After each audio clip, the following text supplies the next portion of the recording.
Bem, vamos então prosseguir aqui com o estudo dos espelhos esféricos, mais especificamente fazer uma análise aqui desses espelhos, né? Verificando quais são as equações que podem nos ajudar a fazer os cálculos que vão determinar a posição do objeto, a posição da imagem, a distância focal do espelho, ou seja, vai coincidir com o estudo analítico, né? Você faz o desenho através dos raios luminosos notáveis e aí obtém as imagens, né? E essas imagens, as posições, as imagens, as características das imagens devem ser corroboradas, né? Devem ser confirmadas pelas equações, pelos cálculos, pelo estudo analítico, né? Então esse é o objetivo. E para começar, a gente precisa compreender bem uma coisa chamada referencial de Gauss. Então vamos ver a imagem a seguir e entender um pouquinho melhor o referencial de Gauss. Então aqui está. A referencial de Gauss nada mais é do que um sistema de coordenadas aqui, né? Dois eixos, né? Um eixo chamado eixo das abscissas, o eixo horizontal aqui que coincide com o eixo principal do espelho, e o eixo das ordenadas, né? Que vai medir as alturas do objeto e da imagem.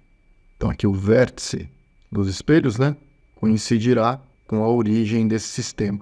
Tudo que tiver aqui acima do eixo principal vai ter coordenada positiva. Tudo que tiver aqui para frente do espelho também terá coordenadas positivas. Supondo que a luz está vindo nessa direção aqui, da esquerda para a direita, os espelhos estão representados aqui, então os dois espelhos ao mesmo tempo. Então o vértice é a origem do sistema, né? Nós podemos marcar aqui ainda o foco e o centro de curvatura. Então digamos que eu marquei o centro de curvatura do espelho côncavo aqui, por exemplo, né? Esse é o centro. Então o foco vai estar bem na metade aqui, né? E da mesma forma aqui no espelho convexo, né? Então se o centro de curvatura estiver aproximadamente por aqui assim, ó, o foco estará na metade do caminho aqui, né? Então aqui a gente começa a perceber algumas diferenças, olha só. No caso do espelho côncavo, o foco e o centro de curvatura ficam na frente do espelho. E no caso do espelho convexo, o foco e o centro de curvatura ficam atrás do espelho. Se eu colocar um objeto qualquer aqui na frente desses espelhos, por exemplo, vamos colocar aqui um objeto, uma árvorezinha aqui na frente do espelho. Então isso aqui será nosso objeto. Nesse caso, o objeto posicionado aqui antes do centro de curvatura, se o espelho for côncavo, a imagem se formará aqui entre o centro e o foco, como nós já vimos anteriormente, né? E ela será invertida aqui, né? Agora, se o espelho for um espelho convexo, né, com o objeto localizado aqui na frente do espelho convexo, então a imagem vai se formar nessa região aqui atrás do espelho, né? Entre o vértice e o foco. Ok? Então essa aqui é a imagem formada por um espelho côncavo, no caso tem um espelho côncavo aqui, com o objeto na frente dele. E essa aqui é a imagem formada por um espelho convexo. E agora vamos colocar aqui algumas medidas, né? Algumas distâncias em relação a esses dois eixos aqui, né? O eixo das abscissas, que é esse eixo horizontal aqui, e esse eixo das ordenadas aqui, que é o eixo vertical. Então, primeiramente vamos ver em relação às distâncias, em relação aqui ao eixo das abscissas. Então vamos lá, marquei aqui algumas distâncias, né? Desses pontos em relação ao eixo das ordenadas aqui, ó. Deixei pontilhadinho aqui, vamos definir algumas coisas, então. Vamos começar aqui pelo foco. A distância do foco até a origem aqui, até o eixo das ordenadas, essa distânciazinha aqui, ó, a gente vai representar com a letra F minúscula aqui, ó. Então isso aqui é a distância focal para o espelho côncavo, e aqui está a distância focal para o espelho convexo. Então o F para o espelho convexo vem daqui até aqui, ó. Mas vou colocar aqui a legenda aqui do lado para não se perder aqui, senão essa imagem vai ficar meio confusa, né? Vamos escrevendo aqui a legenda aqui do lado. Aqui o F, né? Nós vamos chamar isso aqui de abscissa do foco. Ok, é uma abscissa porque tem um sinal aqui, né? Não é simplesmente uma distância, né? Se o foco estiver aqui desse lado de cá, se for um espelho côncavo, né? Nós teremos aqui um foco positivo, ó. Que está para frente aqui do espelho. Então, está para frente do espelho. O eixo aqui não referencial de Gauss diz para a gente que é positivo. E no caso do foco do espelho convexo, né? Esse é um foco negativo aqui, porque está para trás aqui do espelho. Portanto, referencial de Gauss diz para a gente que essa coordenada é negativa. A distância focal, propriamente dita, seria o módulo de F, para ser mais rigoroso aqui. Então, o módulo de F é a distância focal. Distância é sempre um valor positivo. E abscissa e ordenadas são coordenadas, portanto, tem sinal, né? Bem, nesse caso aqui, o objeto, a distância do objeto até o espelho, nós vamos usar a letra P para representar isso aqui, né? Então, P vai ser a nossa abscissa do objeto. Nesse caso, nós vamos considerar também P positivo, né? Porque ele está para frente aqui do espelho, né? Então, seria um objeto real. É possível que o objeto esteja atrás do espelho, mas seria um objeto virtual. Um caso excepcional em que uma imagem funcionaria como objeto para o espelho, né? Então, raríssimas vezes isso acontece em algum exercício. A maior parte das vezes, o objeto vai ser real. Agora, a imagem não. Veja só, a imagem pode estar localizada na frente do espelho ou pode estar localizada atrás do espelho. Tanto ela pode ser real ou virtual. Nós vamos usar aqui a letra P' para representar a distância da imagem até o espelho. O P' vai ser, na realidade, a abscissa da imagem. Então, note que nesse caso aqui, o P' é positivo, porque a imagem está localizada aqui na frente do espelho. E nesse outro caso aqui, do espelho convexo, né? A imagem aqui está atrás do espelho, portanto, o P' vai ser um número negativo aqui.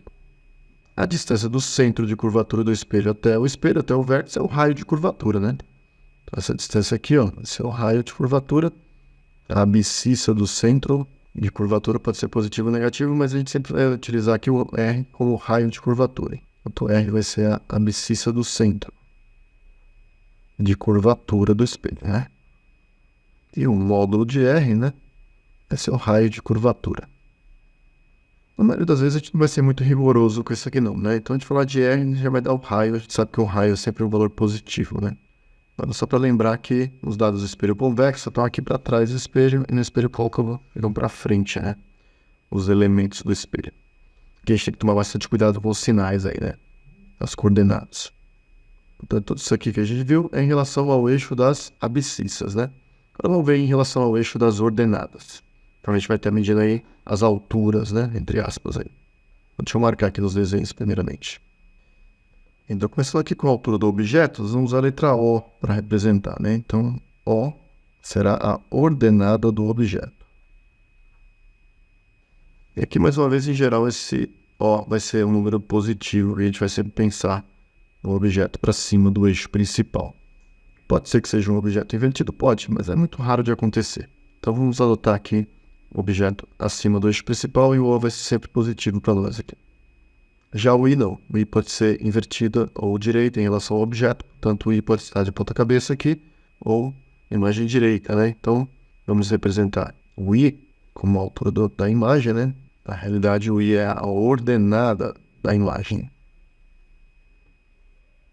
Então, da mesma forma de antes, né? Quando você quiser a altura mesmo, você tem que fazer um módulo. Módulo de O, a altura do objeto. Módulo de I, a altura da imagem. Mas as coordenadas, né? Então é abscissa e ordenada, aí tem sinal, pode ser positivo ou negativo. Aqui no caso do espelho convexo, a imagem aqui, ó, o I, né? O I vai ser um número positivo, porque a imagem é direita. E nesse caso aqui, né? No caso aqui do espelho côncavo, o I vai ser um número negativo, porque a imagem é invertida em relação ao objeto. Então, quando estiver para cima do eixo principal, as ordenadas são positivas. Para baixo do eixo principal, as ordenadas são negativas. Para frente do espelho, as abscissas são positivas. Para trás do espelho, as abscissas são negativas. Ok? Bem, nós vamos fazer um resuminho aqui das fórmulas, das principais fórmulas que a gente utiliza para resolver os problemas aqui no estudo analítico dos espelhos esféricos. Vou colocar isso em outra página, porque aqui já está sem espaço, né? Então, as principais fórmulas que vão relacionar essas variáveis todas aqui são as seguintes. Primeiro, a equação de Gauss, ou também chamada de equação dos pontos conjugados, mas é mais conhecida como equação de Gauss, né? Então é essa equação aqui, ó. Bem, não vou deduzir essa fórmula aqui para não complicar mais, mas a gente pode fazer isso numa outra aula independente, né? É feita por semelhança de triângulos quando você desenha os raios luminosos que formam a imagem, a gente consegue relacionar aí essas variáveis aí. Então fica assim, 1 sobre F, né? É 1 sobre P mais 1 sobre P'. Outra equação importante aqui é a equação do aumento linear transversal. Então como é que é essa fórmula? O aumento linear transversal, que é o A, né? Vai ser o I sobre o O. A altura da imagem pela altura do objeto aqui, né? A ordenada da imagem pela ordenada do objeto. Mas também a gente pode escrever de outra maneira aqui, ó. Menos P' sobre P. Ou ainda tem uma terceira maneira de calcular o aumento aqui, que é essa aqui, ó. É F dividido por F menos P. Essa aqui é a equação do aumento linear transversal. E o raio de curvatura, né? Isso é mais simples, O raio de curvatura é igual a 2 vezes o módulo de f, que é a distância focal do espelho, né? Então é o dobro da distância focal. Mas são as 3 principais fórmulas aí que nós usamos para resolver os problemas, né? Agora, uma coisa importante, a gente vai fazer agora uma tabela para organizar melhor o estudo dos sinais. Isso é bastante importante. Então, vou fazer um resuminho aqui, uma tabelinha sobre o estudo do P, do P'Inho, do F, né, do A, do I, do O, né? Estudo dos sinais dessas coordenadas aqui. Vou fazer aqui numa outra página. Bem, aqui está. Vamos preencher essa tabela, então, aqui, pensando aqui nos sinais, né, de cada uma das coisas. Deixei a imagem aqui do lado para a gente ir dando uma olhada.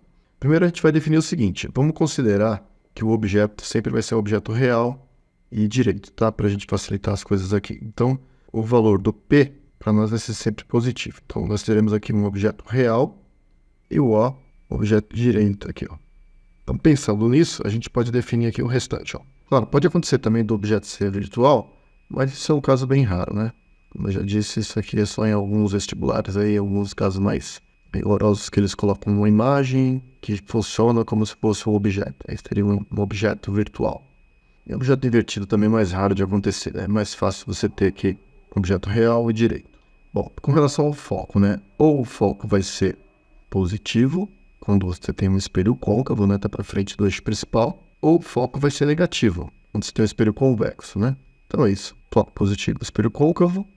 Foco negativo, espelho convexo. Bem, com relação ao P'Inho, que é a abscissa da imagem, ou a imagem vai estar na frente do espelho, ou a imagem vai estar atrás do espelho. Se ela estiver na frente do espelho, você tem uma imagem real. Então, P'Inho é positivo, imagem real. Se a imagem estiver atrás do espelho, você tem uma imagem virtual. Com relação ao I, né? Pensando se o objeto é direito e o I é positivo, né? Então, é esse caso aqui, ó. A imagem é direita também. Direita ou direta. Se o I é negativo, então esse caso aqui, né? A imagem é invertida em relação ao objeto. Claro, pensando que o objeto é direito, né? Então a imagem será invertida em relação ao objeto. Com relação ao aumento da imagem, com relação ao A, né? Como o A é definido como I sobre O, então se I e O tiverem o mesmo sinal, quer dizer, o A é positivo, então a imagem é direita. E se o I for negativo, né? No O positivo, a imagem será invertida. Que é só pensar aqui nos sinais, aqui no referencial de Gauss. Outra coisa importante de se notar é com relação ao módulo do A. Porque existem 3 possibilidades. Ou A é igual a 1, ou A vai ser maior do que 1, o módulo dele, né? Ou o módulo do A vai ser um número entre 0 e 1, com a fração, né? Com o numerador menor que o denominador. Se o A for igual a 1, significa que a imagem é igual, é do mesmo tamanho que o objeto. Se o A for maior do que 1, então nós teremos uma imagem maior que o objeto, uma imagem ampliada. E se o A for entre 0 e 1, nós temos uma imagem menor que o objeto, ou seja, uma imagem reduzida, né? O módulo do A entre 0 e 1. Então é importante ter esse estudo dos sinais aqui, mas ao invés de decorar a tabela, seria mais fácil pensar aqui nessas possibilidades, né? De tanto fazer exercício, você acaba decorando essas coisas aqui, mas tem que praticar bastante primeiro. Bem, agora só para encerrar aqui a aula, eu vou fazer algumas observações que também podem ajudar a resolver alguns exercícios. Vou fazer aqui na outra página. Bem, a primeira observação é a seguinte: quando a imagem for real, sempre que a imagem é real, ela também vai ser invertida. Então, isso implica nisso. E vice-versa, né? Se a imagem é invertida, ela também é real. E sempre que ela for invertida e real, ela é projetável. Então, você consegue projetar essa imagem numa tela, por exemplo, né? E vice-versa. Se ela é projetável, então ela é invertida e real. Outra coisa que dá para concluir também é que, se a imagem é real, então o espelho só pode ser um espelho côncavo, porque só espelhos côncavos é que formam imagens reais. Então a gente pode deduzir aqui que o espelho é côncavo. Agora note, o contrário não é verdadeiro. Se o espelho for côncavo, você não pode garantir que a imagem é real, ou é invertida, ou é projetada, porque o espelho côncavo também forma imagens virtuais, né? Uma segunda observação é que se a imagem for virtual, então ela será direita. E vice-versa, né? Sempre que a imagem é direita, ela também é virtual. Além disso, né? Se ela for direita e virtual, ela também é não projetável. E vice-versa. Você não consegue projetar uma imagem direita e virtual. Agora, não dá para concluir que tipo de espelho que é, porque tanto o espelho côncavo como o espelho convexo formam imagens virtuais e direitas. Então, você não pode deduzir que tipo de espelho é esse se souber apenas que a imagem é virtual e direita, ok? Então é isso, esse foi um resumo do estudo analítico dos espelhos esféricos. Agora tem que resolver muitos exercícios, praticar bastante, fixar bem o conteúdo, certo? Então é isso aí. Te vejo na próxima aula, bons estudos e até a próxima.